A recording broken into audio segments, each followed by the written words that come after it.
Amados, o tema da nossa mensagem desta manhã é triunfando através da fé.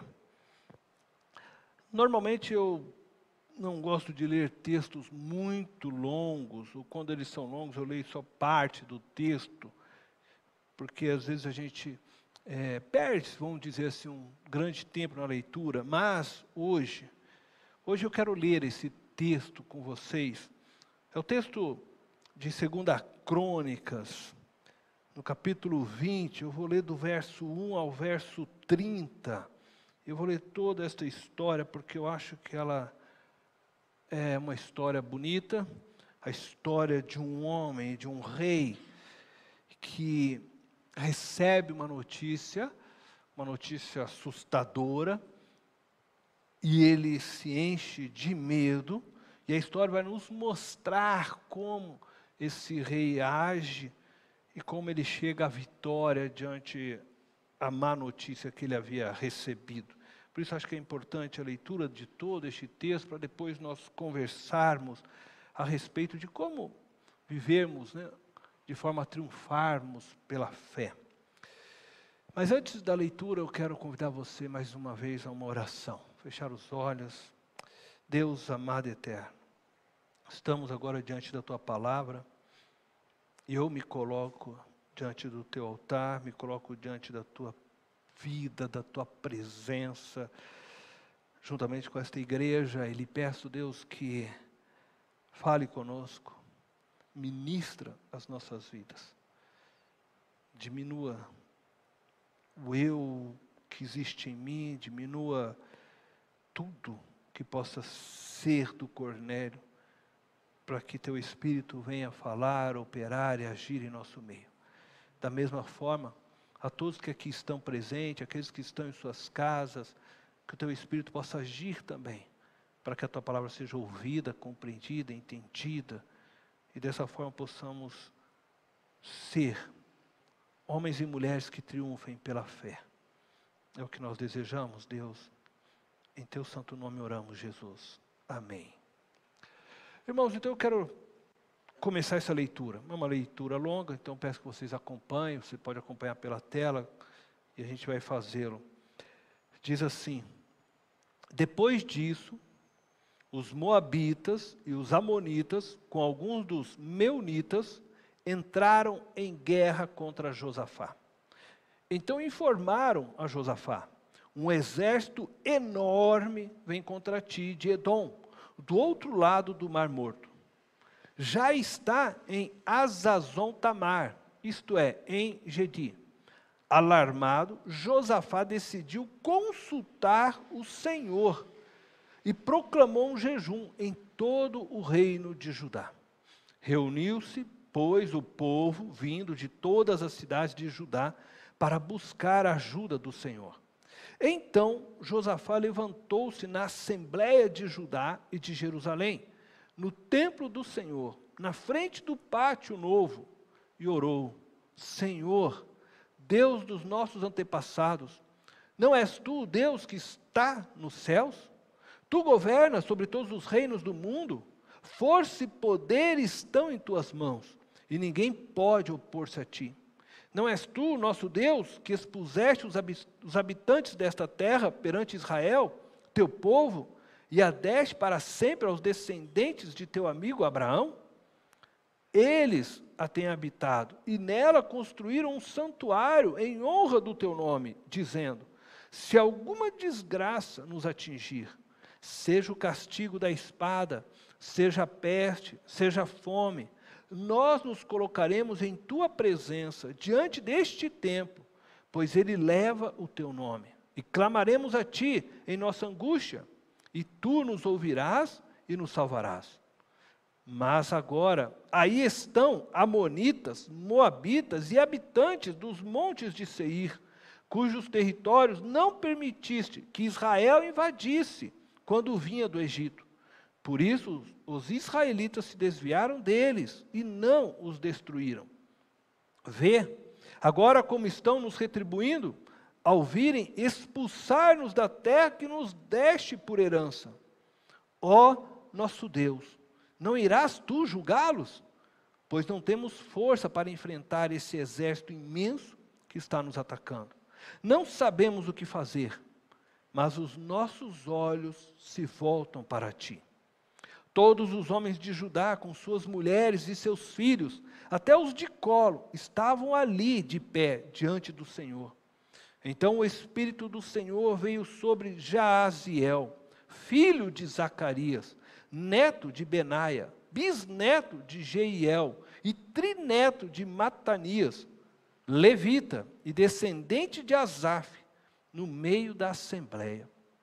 Ele disse: escutem todos os que vivem em Judá e em Jerusalém, e o rei Josafá, assim lhes diz o Senhor: não tenham medo, nem fiquem desanimados por causa desse exército enorme, pois a batalha não é de vocês, mas de Deus.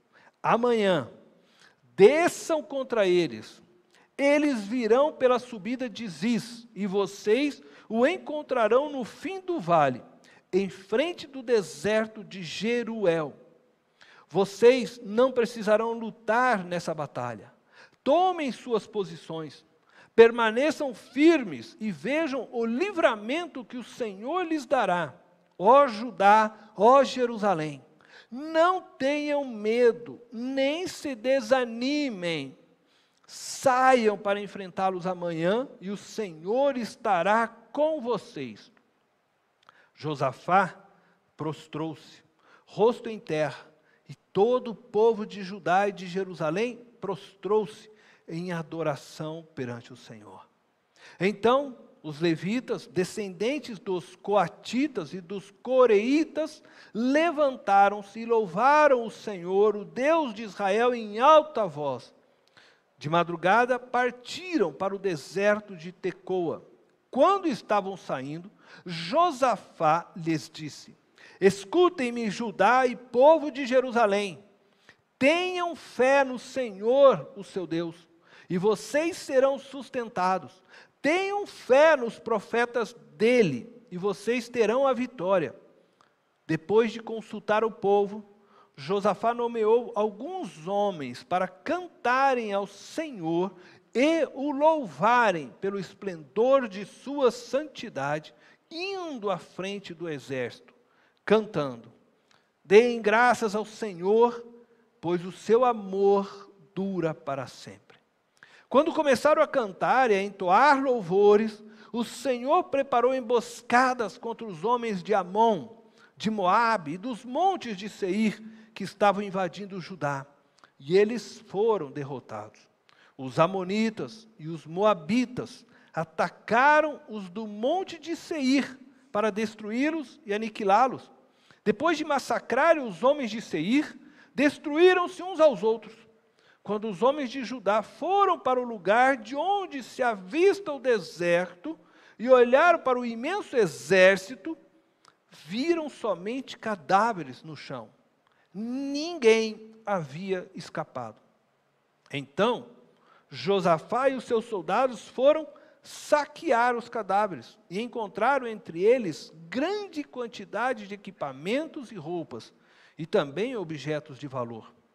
Passaram 3 dias saqueando, mas havia mais do que eram capazes de levar. No 4º dia, eles se reuniram no vale de Beraca, onde louvaram o Senhor. Por isso, até hoje, ele é chamado Vale de Beraca. Significa bênção, né? Vale de bênção. Depois, sob a liderança de Josafá, todos os homens de Judá e de Jerusalém voltaram alegres para Jerusalém, pois o Senhor lhes enchera de alegria, dando-lhes vitória sobre os seus inimigos. Entraram em Jerusalém e foram ao templo do Senhor, ao som de liras, harpas e cornetas. O temor de Deus veio sobre todas as nações, quando souberam como o Senhor havia lutado contra os inimigos de Israel. E o reino de Josafá manteve-se em paz, pois o seu Deus lhe concedeu paz em todas as suas fronteiras. Amém? Uma menina acometida de escravidão escarlatina, uma doença infecciosa caracterizada por febre, manchas vermelhas na pele. Foi colocada de quarentena no sótão de sua casa. E todas as manhãs, o seu avô costumava aproximar-se de seu leito para dizer-lhe adeus, né? Um tchau, antes de sair para o trabalho. E uma dessas visitas do seu avô, a garota, sem dizer palavras, acenou para ele, mostrando pequenos petardos, nesses engenhos explosivos, portátil, que ela havia ordenado, arranjado de tal forma no canto do seu quarto, o qual estava então escrita a seguinte frase: Vô, quero uma caixa de pintura.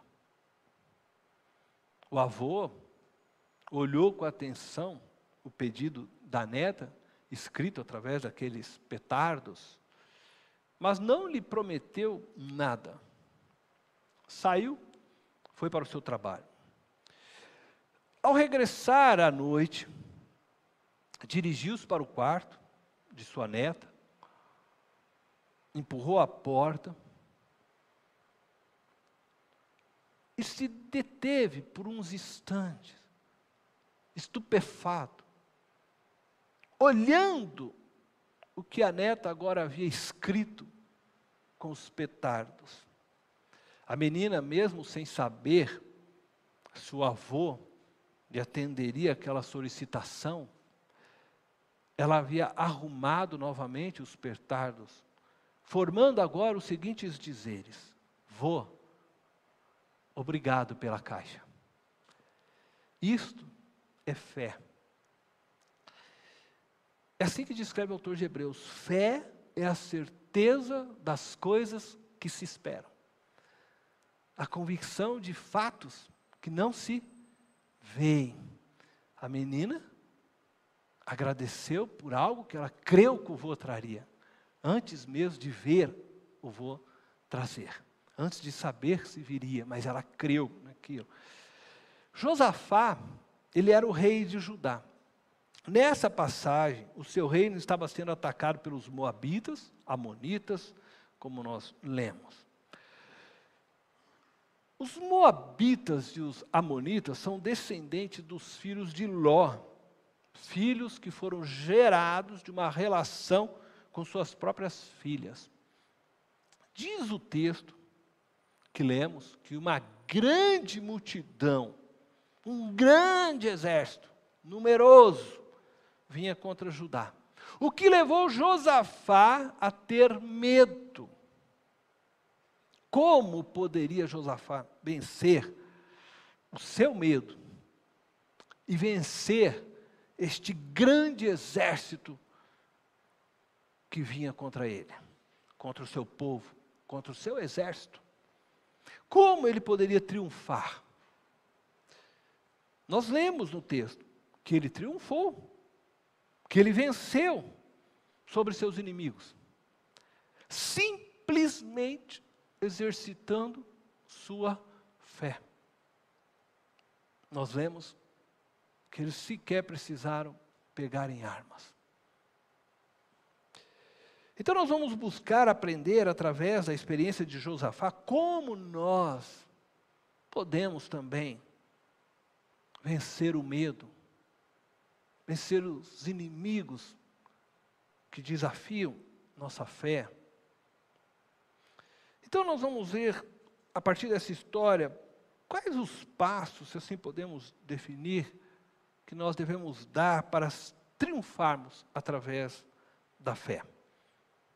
Nós vivemos uma grande guerra, uma guerra pandêmica, nós vivemos algumas guerras familiares, alguns vivem guerras financeiras, nós vivemos diversos conflitos. Mas em todos estes conflitos, eu tenho certeza que se você seguir os passos que fez Josafá, você vai triunfar, você vai vencer, porque o teu Deus é o Senhor dos exércitos. O primeiro passo que Josafá dá foi buscar a Deus em primeiro lugar. Em 2 Crônicas, no capítulo 20, que nós lemos, no verso 3 e 4, diz assim: alarmado, Josafá decidiu consultar o Senhor e proclamou um jejum em todo o reino de Judá. Reuniu-se, pois, o povo vindo de todas as cidades de Judá para buscar a ajuda do Senhor. Alarmado. Quantas vezes não estamos alarmados? Alarmados como esse tempo que vivemos de pandemia. Alarmados por uma má notícia que nos chega, que não esperávamos. Como foi Josafá, que de repente recebe a notícia de que um grande exército vinha contra ele. Um exército tão numeroso que ele percebe que ele não teria como vencer. Ele fica alarmado, mas ele decide consultar o Senhor. Então, o primeiro passo de nossas vidas, quando nós nos encontramos alarmados, quando nós nos encontramos cheios de medo, assustados, apavorados, quando recebemos uma má notícia, é buscar ao Senhor, é consultar ao Senhor. Josafá, ciente da grande multidão que se levantara contra ele, sentiu medo. Às vezes nós pensamos que não podemos sentir medo. Nós podemos sentir medo. O medo faz parte, sim, de nossa existência humana. Nós não devemos permitir que o medo nos domine. Nós não devemos permitir que sejamos escravos do medo, porque aí nós ficamos paralisados e nos perdemos na história. Mas sentir medo é algo natural de nós, seres humanos. Nós sentimos medo, sim. Se um médico virar para mim, com certeza e disser: Cornélio, você está com câncer, possivelmente eu vou sentir medo, na hora eu vou me apavorar, o chão, né, sai dos meus pés, e é natural você sentir medo quando você recebe a notícia de que alguém querido está partindo, deixando este mundo. É natural você sentir medo quando você é desafiado a mudar de cidade de repente, para fazer um projeto novo. É natural você sentir medo. Agora, nós não podemos permitir que o medo nos domine, que o medo nos paralise, que o medo estanque nossas vidas. E Josafá sentiu medo, mas ele logo percebeu que o caminho que ele deveria fazer é consultar o Senhor. E ele proclama um jejum. E ele chama o povo também para buscar o Senhor juntamente com ele. Josafá sentiu medo. E a palavra de Deus nos diz que, diante da má notícia, ele se pôs a buscar a Deus. Ele percebe a sua pequenez e ele percebe no medo a grandeza de Deus. Porque buscar a Deus é reconhecer que Deus tem e pode te sustentar diante de qualquer situação. Mesmo sendo ele rei. Porque possivelmente ele poderia falar: não, mas como eu, rei, agora vou mostrar para o povo que eu estou com medo. Ele não se preocupou, ele chamou o povo e falou: gente, a coisa está feia. Tem um grande exército contra nós, eu não sei o que fazer, nossos generais estão todos aqui, a gente não sabe o que fazer, nós só temos uma solução, vamos todos buscar o Deus Todo-Poderoso. É o que ele faz, se humilha diante o seu próprio povo e diante de Deus. E chama este povo para juntos dobrar o joelho e jejuar e buscar ao Senhor. É interessante que Josafá não foi buscar primeiro informações do comandante do seu exército. O texto não diz isso. E possivelmente ele até saberia, sendo ele rei, né, a situação do seu exército. Mas ele não se preocupa naquele momento primeiro de ouvir o comandante. Ele não foge também diante da situação. Nós não podemos permitir que o medo nos paralise e nem mesmo nos impeça de enfrentar a situação que precisamos enfrentar. Não adianta fugirmos, não adianta negarmos as lutas, as dificuldades, porque elas não vão ser resolvidas com a negação. Nós precisamos enfrentá-las. Ele não foge. Também não foi buscar ajuda de nenhum outro reino. Era muito comum isso, os reis fazerem isso, né? Diante de situações difíceis, quando um povo se levantava, eles iam correndo e faziam aliança com outros reinos para poder destruir aquele, e se comprometiam nessas alianças com coisas que não eram agradáveis a Deus. Ele também não vai buscar nenhum tipo de aliança, ele vai e corre para o Senhor, o Deus Todo-Poderoso. E muitas vezes a gente faz isso, a gente corre nem para buscar de pessoas, de homens, ajuda e socorro antes de consultar a Deus. É errado buscar ajuda de homens? Não, não é errado. Às vezes buscar a ajuda de um amigo é o caminho que Deus tem para nós. Ele vai usar amigos, vai usar irmãos cristãos, irmãos da igreja para nos ajudar, para nos socorrer. É verdade. Mas antes você precisa buscar ao Senhor. Antes você deve falar com Deus. Depois sim você vai e vai buscar o seu irmão, vai buscar aquele quem você confia, coloca seu coração, abre, mas busca primeiramente a Deus. E Deus nos surpreende, Deus faz o extraordinário. Quando você busca o Senhor e você confia exatamente em Deus e unicamente nele, Ele faz o extraordinário. E eu vou dizer algo para você. Eu estou devendo, eu estou vivendo, eu não sei, você pode estar na maior luta que for. Mas se você buscar a Deus e confiar nele, descansar, Ele acha a provisão para você, Ele abre a porta que você necessita. E Ele faz isso das maneiras mais lindas e extraordinárias que você sequer pode imaginar. E você nem precisa sequer falar nada para ninguém. Se você falar para Deus, Ele vai fazer. Eu vou contar uma história para vocês, uma história que eu vivi. Eu vou resumi-la bem, talvez eu já tenha falado, não sei, mas eu vou resumir bem essa história.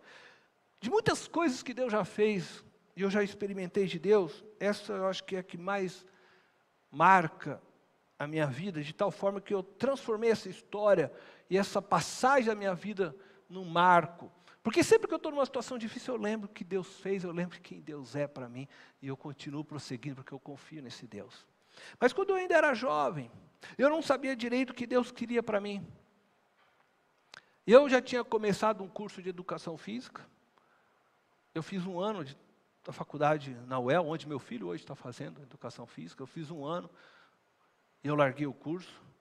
Depois, eu comecei economia. Você vê, mudei de educação física para economia. Porque aí meu pai tinha lojas e eu achava assim que se eu aprendesse a lidar com essas finanças, tudo eu poderia então, talvez ajudar na loja. Eu ainda não sabia o que Deus, eu não era nesse momento ainda cristão. Quando eu estava fazendo o curso de economia, eu me converti, eu conhecia Jesus Cristo durante esse período do curso. E eu conhecia Jesus e Jesus já foi me envolvendo com algumas coisas da igreja, e em pouco tempo eu já estava pregando, eu estava trabalhando em congregações, e aí eu comecei a me despertar, falar, eu creio que é isso aqui que Deus tem para mim. Deus tem um chamado para mim nessa área. E aí eu decidi e falei, Senhor, eu quero saber o que é viver, né? Ser um missionário. Eu ainda era jovem na minha fé, vamos dizer, uma criança na fé. Mas Deus já estava me colocando, eu já estava me ensinando. Tudo que eu aprendi, eu já passava para outro, eu estava me ensinando, eu estava envolvido com a igreja. E o pastor já tinha me colocado para pregar no culto de Natal. O presbiteriano não faz isso, hein? O pastor presbiteriano não faz isso, colocar uma pessoa que nem é seminarista, né? E Deus fez, eu fui, preguei, e aí o pastor falou, você tem o dom, você tem... Eu falei, mas Deus, se é isso, né, que o senhor tem? Eu quero conhecer mais. Aí eu falei assim para Deus, eu vou pedir a conta lá do meu trabalho, e eu vou para algumas missões. Aí eu fui conhecer algumas missões. Eu conheci a Missão Avante, eu fiquei algum tempo nessas missões para conhecê-las, né? A Missão Avante, a Missão Cairós, né? O Vale da Bênção, aqui, Missão Antioquia, a Jocum, fiquei lá na Jocum com a ETED, trabalhando com eles uma semana em Contagem, né? Às vezes em Fabeiros, mas a Jocum fica dentro de Contagem, e eu fiquei ali. Quando eu estava lá na Jocum, na Contagem, meu dinheiro acabou. Meu dinheiro acabou, literalmente. Eu tive o dinheiro para pegar e comprar passagem do ônibus até São Paulo. Eu morava em Londrina. Eu consegui chegar até São Paulo. Eu não tinha dinheiro para continuar mais a viagem. Meu dinheiro acabou. Eu não tinha dinheiro para comprar sequer uma água para beber. Eu cheguei em São Paulo, fiz a viagem de Belo Horizonte, então, de ônibus até São Paulo, desci na Marginal Tietê. Eu acho que isso foi em 1992, se eu não me engano. Eu sentei naquelas banquinhos laranja, tinha aqueles banquinhos da laranja, duro, sem dinheiro, nem para ir, nem para cá, nem para lá, sem conhecer ninguém, porque eu não conhecia ninguém em São Paulo, não tinha contato nenhum nesse período. Eu fiquei lá sentado, daqui a pouco uma mãe sentou assim ao meu lado, com seu filho, comendo um lanche, e eu com aquela fome, estava quase devorando o lanche deles. Aí eu fiz uma oração, simples assim, mas eu fiz e falei: Senhor, eu vim até aqui para entender se o Senhor me quer nesse negócio. Missionário, eu não sei, eu larguei meu emprego, larguei tudo, e agora eu não tenho nem dinheiro para ir nem para voltar. Eu estou aqui, estou com fome, eu falei assim para Deus. Fiz essa oração desse jeito mesmo. O que eu me lembro, Senhor, é que quando eu falei para Deus assim, quando o teu servo Elias estava com fome, o Senhor mandou um corvo lá, levou comida para ele, né, e tal. Eu não sei o que o Senhor vai fazer, mas se o Senhor tem um chamado para a minha vida, eu vou esperar aqui alguma coisa do Senhor. É a hora do Senhor mostrar para mim que o Senhor me chamou e que o Senhor vai me sustentar. Se vai vir um corvo, eu não sei o que vai acontecer. Eu não sei, o Senhor é Deus. E fiquei ali. Passou uma hora, mais ou menos, né? Porque uma hora, ou talvez uma hora e meia, não sei, eu ali com fome, não sabia o que fazer. Fiquei lá, esperando alguma coisa acontecer de Deus. Um jovem que eu nunca via. Um jovem veio, parou assim na minha frente, olhou, aí falou assim: eu tenho um negócio para você. Aí eu já tinha estranhado ele parar e ficar me olhando, né? Aí eu falei, pensei comigo na hora, eu falei, deve ser a coisa de Deus. Aí eu falei assim, o que você tem? Aí estava com um saquinho desses, sabe esse saco que você compra pão, vem na padaria, dava aquele saco, né? Ele estava com um saquinho daquele, com 2 pães, com carne moída e com um dinheiro dentro. E ele falou assim, eu estava no meu quarto orando, e Deus me mostrou você. E falou, vai lá porque ele está esperando um pão para comer e um dinheiro para ele continuar a viagem. E eu chorei, abracei aquele jovem, chorei muito. E eu falei, Deus, eu sei que o Senhor tem um chamado hoje para a minha vida. E eu quero dizer para você que está aqui hoje, se você quer triunfar pela fé, tudo começa confiando em Deus. Busca Deus em primeiro lugar. Sabe, o servo de Deus não precisa ficar pedindo dinheiro para ninguém. Eu não estou dizendo que a gente não deva buscar irmãos, ajudar, mas quando você dobra o seu joelho, você ora, Deus toca no coração de alguém como aquele jovem e manda até você. Porque Ele não deixa os filhos dele ficar mendigando. Ele não deixa o filho dele ficar, sabe, na miséria. Eu não estou falando que Deus é Deus dessas teologias de prosperidade, não é isso. Mas aquilo que você necessita, Ele vai suprir para a tua vida. O que você necessita, e não aquilo que você sonha, né? Porque o cara quer, não o que necessita, ele quer casa de praia, ele quer ficar em Deus, não é isso que eu tenho para você, filha. Mas o pão, Jesus falou, não andeis ansioso pelo que haveis de comer, vestir, isso eu vou dar para você, filho, confia em mim. Se você quer começar a vencer, faz como Josafá, começa buscando o Senhor. E Ele vai fazer, como Ele fez ali naquele dia na minha vida, Ele vai fazer na sua também. Mas nós só vivemos experiências assim com Deus, quando nós temos coragem de abrir mão de tudo, para que Deus possa ser o tudo para nós. Mas enquanto a gente está confiando nos recursos que nós criamos ou fizemos, Deus fala, eu posso ir lá levar esse pão, Ele vai achar que não fui eu, Ele vai achar que foi, né, de outro meio, surgiu do esforço dele. Confia plenamente, porque esse Deus faz. A segunda coisa que eu gostaria de mostrar para você, que Josafá fez, e que levou ele a ter essa vitória, é que o segundo passo é obedecer irrestritamente a palavra de Deus. 2 Crônicas 20, 14 a 17 diz assim: então o Espírito do Senhor veio sobre Jaaziel, filho de Zacarias, neto de Benaia, bisneto de Jeiel e trineto de Matanias, levita e descendente de Asaf no meio da assembleia. Ele disse: escutem todos os que vivem em Judá e em Jerusalém e o rei Josafá. Assim lhe diz o Senhor: não tenham medo, nem fiquem desanimados por causa desse exército enorme, pois a batalha não é de vocês, mas de Deus. Amanhã, desçam contra eles. Eles virão pela subida de Ziz, e vocês os encontrarão no fim do vale, em frente do deserto de Jeruel. Vocês não precisarão lutar nessa batalha. Tomem suas posições, permaneçam firmes, e vejam o livramento que o Senhor lhes dará, ó Judá, ó Jerusalém. Não tenham medo, nem se desanimem, saiam para enfrentá-los amanhã, e o Senhor estará com vocês.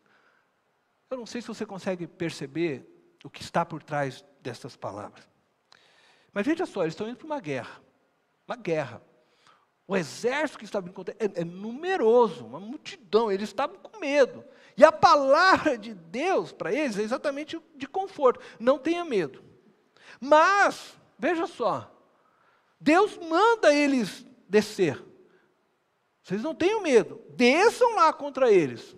Eles não sabiam ainda o que estaria para realizar. Nós já sabemos porque nós já lemos todo o texto. Mas eles, naquele momento, eles não sabiam o que viria. Mas eles recebem uma palavra que é onde eles vão exercitar a fé. Agora eu preciso descer. Bom, Deus disse para nós não termos medo. O exército é numeroso, o exército é muito grande. Mas Ele diz para nós irmos. Bom, aí você tem a escolha. Não vou, não. Como é que... Aí você pode dizer o não ou sim, eu vou. Não, eu vou. Deus diz para mim não ter medo, Deus diz para mim ir, então eu vou. É hora de exercitar a fé. E Deus Ele vai lidando conosco dessa forma, Ele vai chamando a gente para exercitar a nossa fé nele. Dia após dia. A batalha existe. Mas nós somos desafiados a descer, a ir contra ela. Mas ainda vem uma palavra que eu acho um tanto, para quem está indo para uma guerra, vocês não precisarão lutar nessa batalha. Aí talvez venha mas Senhor, o Senhor está dizendo para nós não termos medo, o Senhor está mandando a gente ir lá. Mas aí o Senhor está dizendo que nós não vamos precisar lutar, aí talvez já fica confuso para eles. O que o Senhor quer dizer com que nós não vamos precisar lutar? Não está claro aqui no texto. Mas Ele diz, tomem suas posições. Bom, vamos estar prontos. Nós vamos descer para essa guerra, não sabemos o que vai acontecer. Deus mandou ir, diz que nós não vamos precisar lutar, mas também diz que é para nós tomarmos posições. Então nós vamos lá, nós vamos levar nossa arma, a gente vai todo mundo preparado. E aí nós sabemos o que acontece. Deus coloca um exército contra o outro, eles se lutam entre eles, matam tudo, no fim, começa a matar até o próprio compatriota, e eles chegam lá, todo, cantando e louvando, porque nesse ritual, Josafá mandou, que os levitas fossem puxando, louvores, e eles chegam ali, enquanto aquele exército todo morto, destruído, eles nem lutam, nem sequer pegam em armas, porque o Senhor disse, essa batalha é minha. Essa batalha é minha. Você é filho amado de Deus. Você é filha amada de Deus. O Deus, Senhor dos exércitos, peleja com você. O Senhor dos exércitos está ao seu lado, Ele luta com você. Mas Ele não está dizendo para você não ir à batalha. Ele não está dizendo para você não enfrentar aquilo que te afronta. Ele não está dizendo para você não enfrentar os seus meios. Ele está dizendo, vai, mas eu estou contigo. Vai, porque eu sou teu Deus, não tenha medo. Não importa qual seja a situação que está diante de ti. A tua batalha, ela não é só tua, ela é do Senhor primeiramente. Porque você pertence ao Senhor. Foi comprado com sangue. O sangue de Jesus Cristo naquela cruz. E aí nós vencemos. Nós vencemos. Porque Cristo venceu. Nós vencemos não porque nós somos bons. Nós vencemos não porque há em nós alguma coisa de útil. Não, nós vencemos porque Cristo venceu. A vitória de Cristo foi imputada sobre nós. Nós vencemos a morte porque Cristo venceu. Nós vencemos o pecado porque Cristo venceu. Nós vencemos o mundo porque Ele venceu. Não porque nós temos em nós qualquer coisa de boa que nos faz vencedor. Amém? Mas nós somos em Cristo Jesus mais que vencedores. Amém? O Evangelho de Cristo é o anúncio de que somos pecadores, de que somos incapazes de praticarmos o bem. O Evangelho é o anúncio também de que o perdão de Deus está oferecido na cruz para todo aquele que se arrepender. O Evangelho de Deus é o anúncio de que a vitória conquistada por Cristo na cruz está à disposição de todo aquele que nele crer. E todo aquele que se arrepender, e todo aquele que reconhecer a si mesmo como pecador. E eu não estou falando aqui de prática de pecado. Eu não estou falando aqui de você reconhecer que você errou hoje pela manhã, por exemplo, de repente, quem sabe, ao levantar sua voz para sua esposa, que você fez algo errado nessa manhã, ou no dia de ontem. Eu não estou falando desse pecado, eu estou falando da essência. Você precisa reconhecer que você é pecador, tem uma natureza pecadora em você, que te leva a pecar. E aí te leva a cometer erros. Mas todo aquele que consegue reconhecer isso, então se arrepende e diz: Senhor, eu sei, eu sou pecador. Eu luto para fazer o bem, como diz o apóstolo Paulo, né? Mas ainda que eu não queira fazer o mal, quando eu vejo, eu estou fazendo o mal. Eu sei, Deus. Eu vou continuar lutando para fazer o bem, porque essa é a tua vontade. Mas eu sei que eu sou pecador. E eu necessito da tua graça. Para que eu possa alcançar o céu.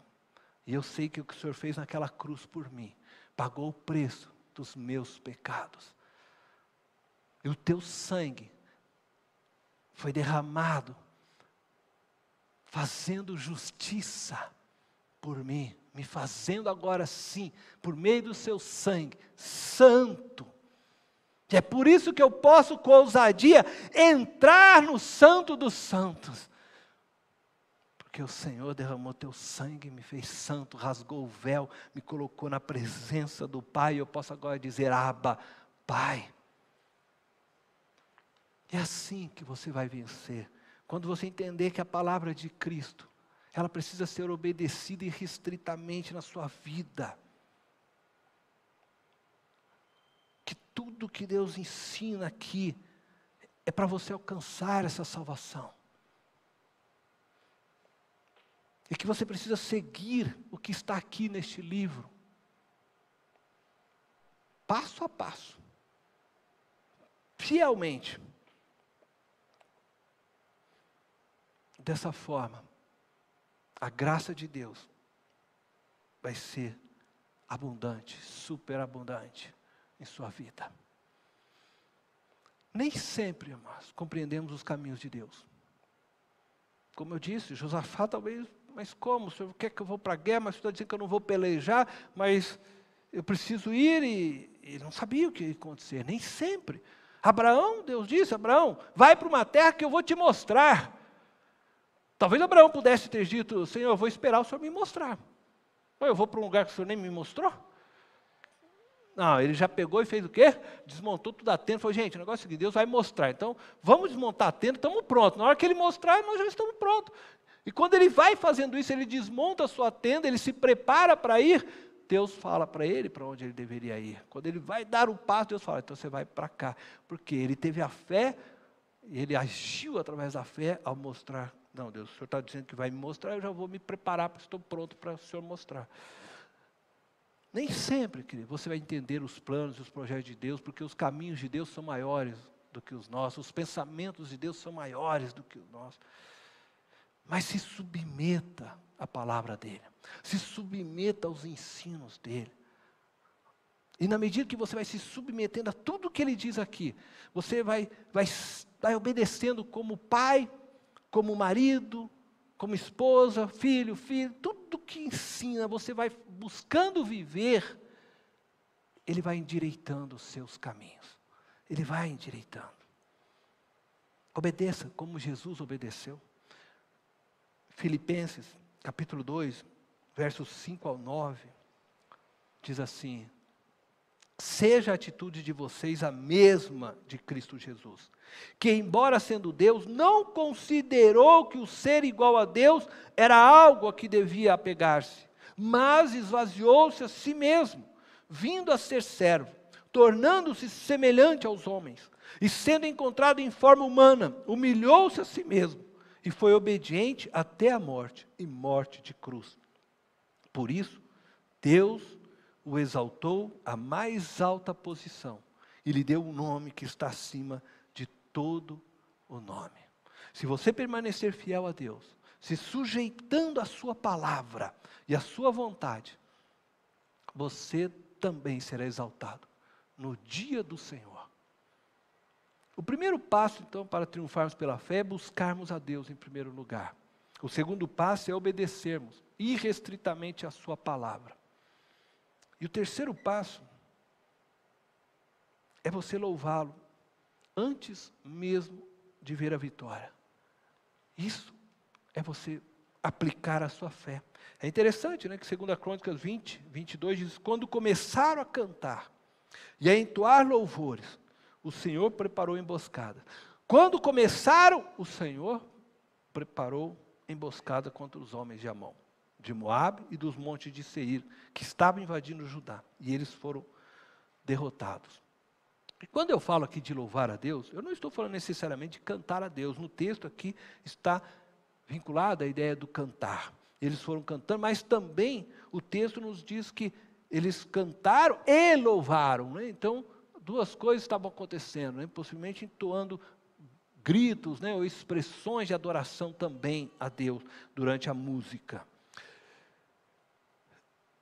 Expressar louvor através da música, de palavras e atitudes de engrandecimento, enquanto os problemas ainda nos cercam, é uma atitude de confiança em Deus.